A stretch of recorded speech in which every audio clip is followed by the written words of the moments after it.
ابن عباس رضی اللہ تعالیٰ عنہ نقل فرماتے ہیں کہ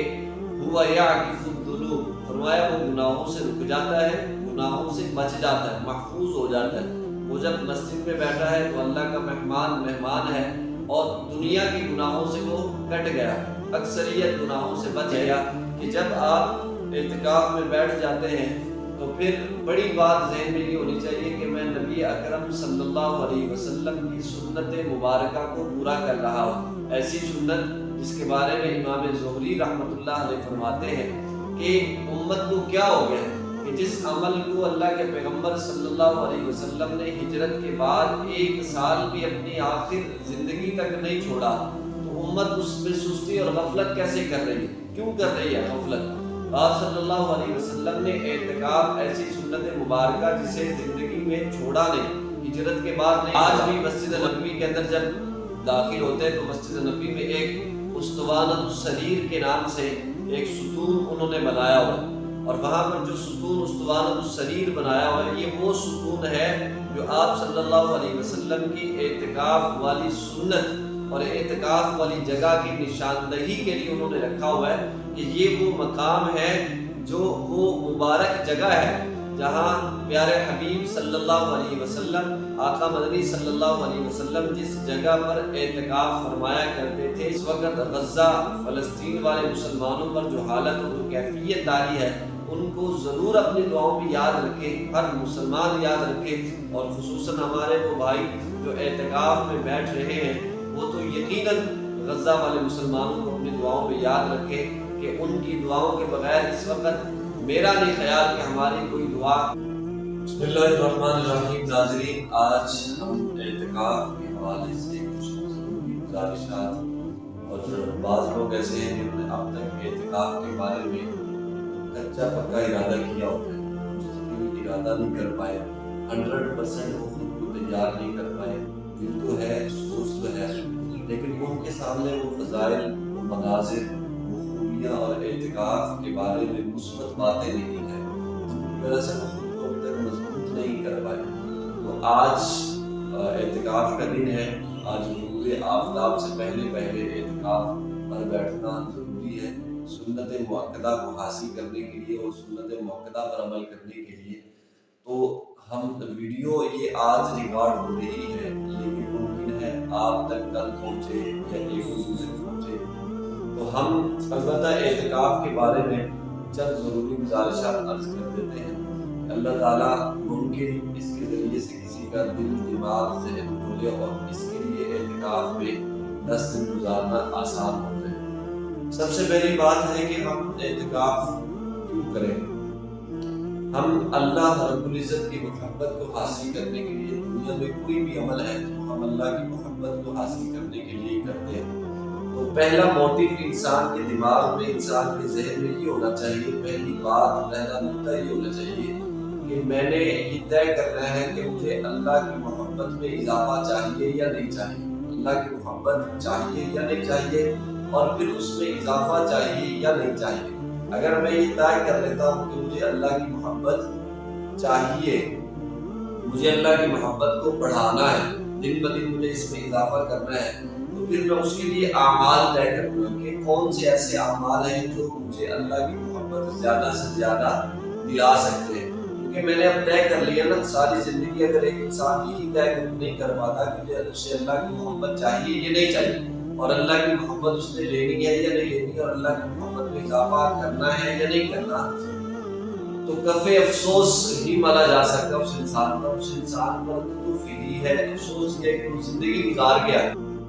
ایک انسان یہ طے ہی نہیں کر پایا کہ اسے اللہ کی محبت چاہیے یا نہیں چاہیے، تو یہ بڑے افسوس کی بات ہے۔ پہلی بار جب ہم یہ طے کر لیتے ہیں کہ ہمیں اللہ کی محبت چاہیے، تو اب ہم اللہ کی محبت کو حاصل کرنے کے لیے جو اعمال ہیں ہم ان اعمال کے اوپر اپنی جان لگائیں گے کہ بھائی اس عمل سے اللہ کی محبت ملتی ہے، مجھے یہ عمل کرنا ہے، مجھے اس عمل میں خود کو کھپانا ہے، جان لگانی ہے، اپنا آپ مجھے وقت دینا ہے، اپنی چیزیں مجھے اس پر صرف کرنی ہے، اپنی جان، مال، اوقات اور اپنی زندگی کے قیمتی ترین دن، راتیں، وقت مجھے اس کو دینا ہے، مجھے خون پسینہ ایک کرنا ہے، دن رات ایک کرنا ہے، کیونکہ مجھے چاہیے کیا؟ اللہ کی محبت۔ اور پھر اللہ کی محبت کے لیے جو جو عمل ہے وہ مجھے کرنا پڑے گا، میں کروں گا تو مجھے اللہ کی محبت اور زیادہ اور زیادہ اور زیادہ حاصل ہوگی، کیونکہ مجھے یہ جتنی زیادہ چاہیے، جتنی زیادہ مل جائے میرے لیے اتنی کم ہے۔ تو اللہ کی محبت کے لیے رمضان سارے کا سارا اللہ کی محبت والے اعمال ہوتے ہیں، کیونکہ شیاطین کو قید کر دیا جاتا ہے، جنتیں سجا دی جاتی ہیں، اور اللہ کے فرشتے، اللہ رب العزت کے فرشتے روزہ داروں کے لیے دعائیں شروع کر دیتے ہیں، مغفرت کی دعائیں شروع ہو جاتی ہیں، جہنم کا عذاب ہٹا دیا جاتا ہے۔ تو گویا کہ ایک ماحول ایسا بنا دیا جاتا ہے کہ اب اللہ کی محبت لے لو، اب اللہ کی محبت کا سوال کرو، جنت مانگو، اللہ سے اللہ کی رحمت مانگو، اللہ سے معافی مانگو، تو ایک ماحول بن جاتا ہے۔ پھر بھی اگر کوئی انسان محروم ہے، پہلے 20 دن گزر گئے وہ محروم ہے، اس نے اللہ کی محبت کا نہ دل میں سوچا، نہ اس کے ذہن میں خیال آیا، نہ اس نے آج تک نظریہ بنایا، اور 20 دن گزر گئے، تو خدا را کے بھی محروم نہ رہے ہم رمضان المبارک کی برکات سے۔ اللہ رب العزت موقع پر موقع دے رہے ہیں کہ رمضان شروع ہوا، موقع ملا، فرمایا کہ جس نے روزہ رکھا، من صام رمضان ایمانا واحتسابا غفر له ما تقدم من ذنبه، کہ جس نے روزہ رکھا ایمان اور ثواب کی نیت سے، تو اللہ تعالیٰ اس کی گزشتہ تمام گناہوں کو معاف فرما دیتے ہیں۔ اور پھر من قام رمضان ایمانا واحتسابا غفر له ما تقدم من ذنبه، جس نے رمضان میں قیام کیا، رات کو کھڑا ہوا، یہ ثواب اور ایمان کی نیت سے اللہ اس کی بھی تمام گناہوں کو معاف فرما دیتے ہیں۔ تو پیکیجز تو شروع ہے، آفرز تو اللہ کی طرف سے آ رہی ہے۔ اب اللہ فرما رہے ہیں کہ ایک بڑی آفر لو، جو اب تک محروم ہے اس کے لیے آفر ہے۔ یا اللہ کیا آفر ہے؟ اللہ فرماتے ہیں کہ اعتکاف کے دن دے رہا ہوں، ان میں دنیا کی تمام چیزیں چھوڑ دو، دنیا ساری کو خیر کہہ دو، الوداع کہہ دو، اور ان کو خیر بات کہہ کر آ جاؤ، میرے گھر میں آ جاؤ، میرے مہمان بن جاؤ۔ ان 10 دنوں میں تمہیں وہ دے دوں گا جو ساری زندگی تمہیں باہر دنیا میں نہیں مل سکتا۔ تو اللہ کی محبت سے بڑی کوئی چیز نہیں۔ تو انسان جب اللہ کا مہمان بن جاتا ہے اللہ کے گھر میں جا کر، تو انسان کو پھر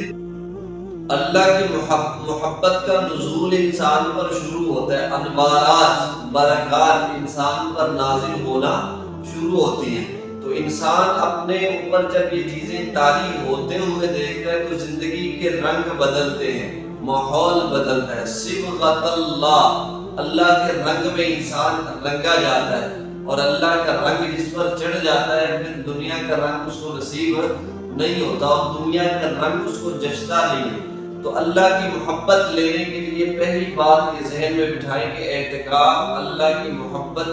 لینے کا بہترین ذریعہ ہے۔ اللہ کی محبت کو اپنے رگ رگ میں، رگ و پے میں بسانے کا یہ بہترین موقع ہوتا ہے کہ انسان اعتکاف میں بیٹھ جائے اور چند دن کے لیے دنیا سے کٹ جائے، دنیا کو چھوڑ دے۔ پہلے اجازت تھی رمضان کے 20 دنوں میں کہ تم کیا کرو، روزہ رکھ لو، لیکن ساتھ ساتھ دنیا میں مصروف ہو، کام کاج کر لو، اجازت ہے۔ آخری 10 دنوں میں پابندی لگ گئی، بیوی سے بھی مل نہیں سکتے، اور باہر دنیا کے کام کاج میں بھی نہیں جا سکتے، کچھ بھی نہیں کر سکتے۔ اب اللہ کے گھر میں بیٹھ جاؤ اور کٹ جاؤ دنیا کی ہر چیز۔ آخری 10 دن تمہیں وہ کچھ دے دوں گا جو ساری دنیا تمہیں دے نہیں سکتی۔ تو پہلی بات اعتکاف اس لیے کہ اس میں اللہ کی محبت کا انسان کو کمال درجے کا لطف نصیب ہوتا ہے، اور اللہ کی محبت کا انسان ایک پوری طرح سے مزہ لیتا ہے انسان، اور مزہ لیتا ہے انسان اللہ کی محبت کا جب انسان کے دل میں وہ محبت اترتی ہے۔ تو ہم پہلی چیز یہ سوچیں کہ ہمیں اللہ کی محبت چاہیے، اور پھر ہم اللہ کی محبت چاہنے کے لیے ہم اپنے آپ کو کیا کریں، اعتکاف والے ماحول میں اور اعتکاف کے لیے خود کو ہم تیار کریں۔ دوسری بات، اعتکاف میں جب انسان بیٹھ جاتا ہے تو انسان دنیا سے اگرچہ کٹ جاتا ہے، بہت سی نیکیاں جو انسان اعتکاف میں نہ بیٹھ کر کر سکتا تھا، جیسے مثال کے طور پر انسان مریض کی عیادت کر سکتا تھا، جنازے میں شریک ہو سکتا تھا،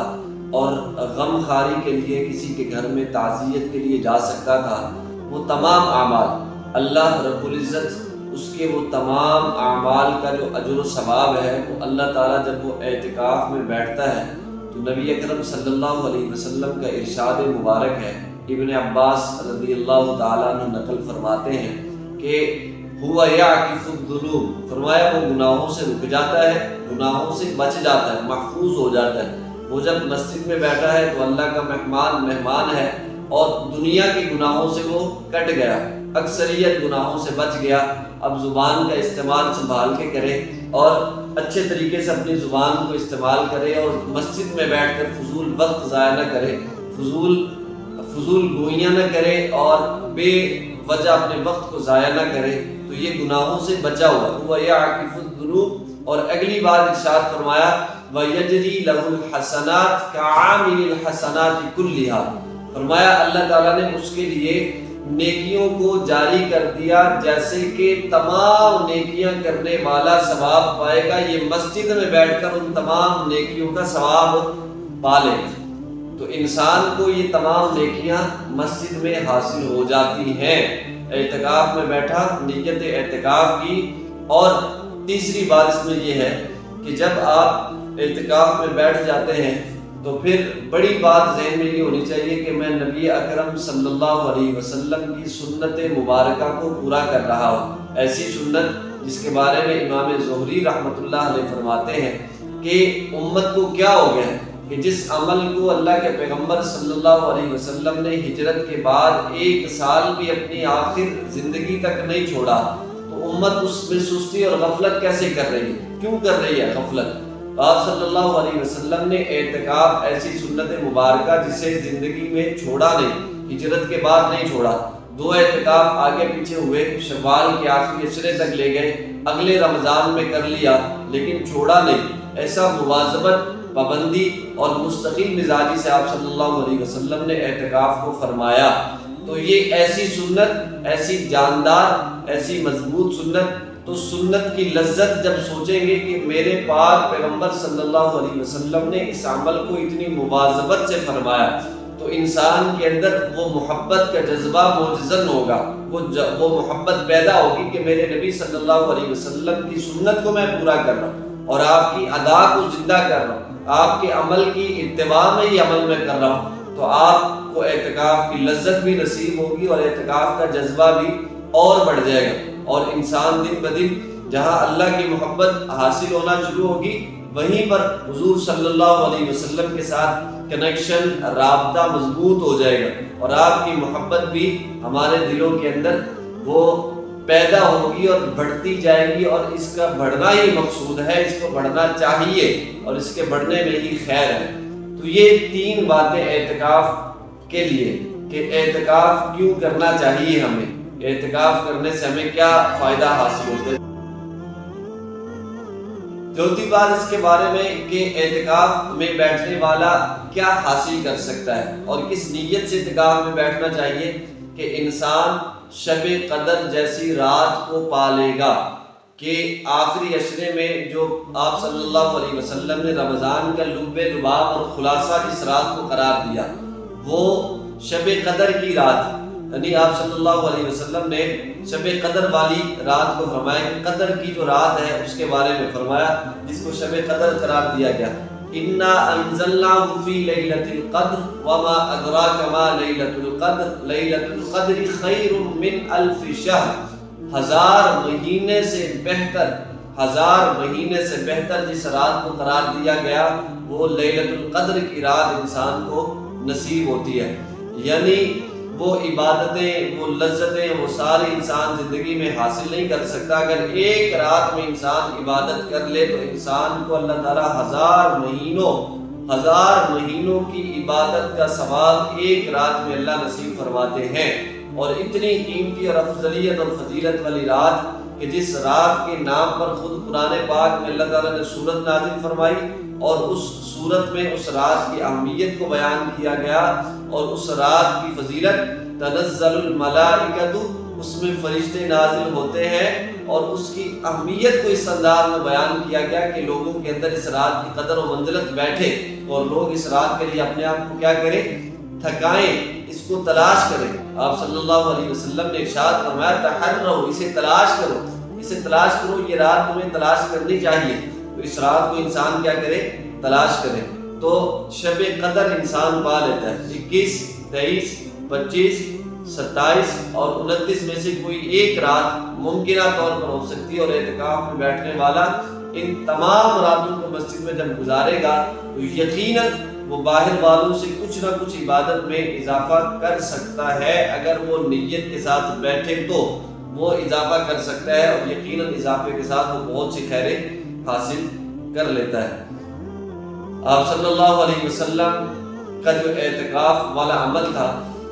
اس کی ایک یاد آج بھی مسجد نبوی کے اندر جب داخل ہوتے ہیں تو مسجد نبوی میں ایک اسطوانۃ السریر کے نام سے ایک ستون انہوں نے بنایا ہوا، اور وہاں پر جو ستون اسطوانۃ السریر بنایا ہوا ہے یہ وہ ستون ہے جو آپ صلی اللہ علیہ وسلم کی اعتکاف والی سنت اور اعتکاف والی جگہ کی نشاندہی کے لیے انہوں نے رکھا ہوا ہے کہ یہ وہ مقام ہے جو وہ مبارک جگہ ہے جہاں پیارے حبیب صلی اللہ علیہ وسلم، آقا مدنی صلی اللہ علیہ وسلم جس جگہ پر اعتکاف فرمایا کرتے تھے یہ وہ جگہ ہے۔ نشاندہی کے لیے اس ستون کو اسطوانۃ السریر کے نام سے آج بھی باقی رکھا ہوا ہے۔ تو یہ بڑی مبارک سنت ہے اور بڑی خیر انسان اس میں پا سکتا ہے۔ انسان اس میں باجماعت تکبیر اولیٰ کے ساتھ نماز پڑھ سکتا ہے، انسان پوری امت کے لیے مغفرت کی دعائیں مانگ سکتا ہے، خیریں مانگ سکتا ہے، اور سب سے اہم بات اس وقت غزہ فلسطین والے مسلمانوں پر جو حالت اور جو کیفیت طاری ہے ان کو ضرور اپنی دعاؤں میں یاد رکھے، ہر مسلمان یاد رکھے، اور خصوصاً ہمارے وہ بھائی جو اعتکاف میں بیٹھ رہے ہیں وہ تو یقیناً غزہ والے مسلمانوں کو اپنی دعاؤں میں یاد رکھے کہ ان کی دعاؤں کے بغیر اس وقت میرا نہیں خیال کہ ہماری کوئی دعا کامل ہو سکتی ہے یا کامل ہونی چاہیے۔ ہر دعا میں ان بھائیوں کو جو ظلم و ستم کی چکی میں پس رہے ہیں اور ایمان اور کفر کی جنگ میں اپنا کردار بڑی جواں مردی سے وہ پیش کر رہے ہیں، شجاعت اور بہادری کے ساتھ وہ لڑ رہے ہیں اور وہ ڈٹ کر کھڑے ہوئے، گھر تباہ ہو گئے، مسمار ہو گئے، بچے قتل ہو گئے، بچوں کو گود میں لیے ہوئے بچوں کو بموں سے اڑا دیا گیا، شہید کر دیا گیا، چیتھڑے اٹھا رہے ہیں اور جسموں کے ٹکڑے اٹھا رہے ہیں، اور خون میں ان کی گویا کہ ہر گھر میں ندیاں بہہ رہی ہیں اور پانی نہیں ہے منہ میں، خشک ہو گئی زبانیں، خشک ہو گئے جسم، خشک ہو گئے ہیں، اور لیکن ان کے ایمان آسمانوں کی بلندیوں پر تیر رہے ہیں، آسمانوں کی بلندیوں پر پہنچ گئے ہیں۔ تو ان کے لیے دعا ضرور ہے، اور اعتکاف میں لازمی دعا ہے کہ اللہ تعالیٰ ہمیں ہر خیر اللہ میں نصیب فرمائے، اور رمضان المبارک کی خیر سے ہمیں کسی بھی صورت اللہ کسی بھی مسلمان کو محروم